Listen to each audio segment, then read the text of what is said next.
शेतकऱ्यांची कर्जमाफी यासह विविध मागण्यांसाठी प्रहार संघटनेचे अध्यक्ष बच्चू कडू आक्रमक झालेले आहे। आज जर पाहिलं तर संपूर्ण महाराष्ट्रभर शेतकऱ्यांच्या कर्जमाफीसाठी रास्ता रोको आजचा इशारा बच्चू कडूंनी दिलेला आहे। अमरावती जिल्ह्यासह संपूर्ण महाराष्ट्रात रास्ता रोको आजचं लोन पसरणार आहे आणि बच्चू कडू स्वतः अमरावती जिल्ह्यामध्ये आंदोलन करणार आहे। याच विषयी आपल्यासोबत बोलण्यासाठी बच्चू कडू हो काय सांगा, एकंदरीत आजपासून जे आज तुमचं महाराष्ट्रभर आंदोलनाचा इशारा दिलेला आहे, तुम्ही नेमकं कशा प्रकारे आंदोलन असणार, तुम्ही कुठे सवय आज प्रचंड प्रतिसाद आहे आणि प्रत्येक जिल्ह्यात महाराष्ट्रभर शेतकऱ्याने हे आंदोलन हातात घेतलं आहे। शेतकरी असेल, दिव्यांग असेल, मेंढपाळ आणि मच्छीमार, शेतमजूर हे सगळे एकत्रित होऊन हे आंदोलनात सहभागी होत आहे आणि सगळ्या पक्षाचे लोक, सगळ्या जातीचे, त्याला काही श्रेय आम्ही घ्यायचं कारण नाही, पण महाराष्ट्रभर ताकदीनं हे आंदोलन होतं आणि आम्ही 2 तासाचा या आंदोलनात इशारा देऊन सरकारला एक निर्वाणीचा इशारा या आंदोलनाच्या माध्यमातून दिला जात आहे।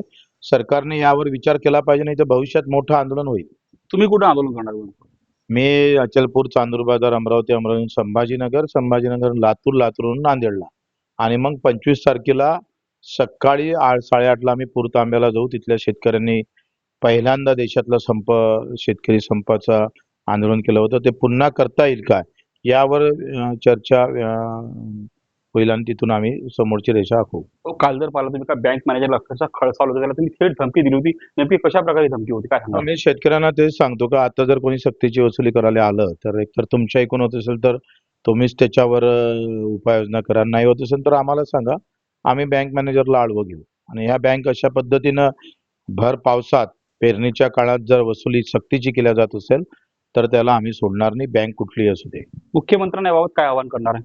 मुख्यमंत्र्यांनी हे लक्षात घेतलं पाहिजे की मागच्या वर्षी जे भाव भेटले नाही म्हणून आता कर्जमाफी लोक विचार करत आहे आणि आपण सुद्धा आश्वासन दिलेलं होतं, आपण सातबारा कोरा म्हणून सांगितलं होतं, त्याच्यामुळं एक मोठ्या आशा शेतकऱ्यांच्या पल्लवित झाल्या होत्या। आपण त्याला बगल देऊ नये, शेतकऱ्यांना फसवलं तर ते तुम्हाला कधीही, आम्ही सांगतोय, भविष्यात तुम्हाला त्याचे मोठे फटके बसेल आणि त्याचा परिणाम भोगावा लागेल।